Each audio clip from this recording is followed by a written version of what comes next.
there's a decent shot that you'd approve of the 530i. In any case, consider getting the 540i. Its motor is increasingly refined, responsive and groundbreaking, and that converts into the extravagance car encounter you're likely anticipating. Apple CarPlay is standard on all models, membership-based.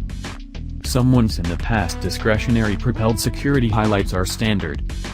The diesel-fueled 540d has been stopped. They highlight BMW's everything new line of lightweight, twin-power turbo motors. The 530i is fueled by a 248 horsepower, 2.0-liter inline-four motor. The 540i gets the gutsier 335 horsepower, inline-six with a decent 332 pounds-to-foot of torque. The 530i's Lodge is a great place to invest energy as long as you aren't a tallback traveler. The controls are as simple as they can be, yet the innumerable capacities set aside opportunity to learn. Moving in and out is a breeze. Between the camera helps and windows, there's no stress over vulnerable sides.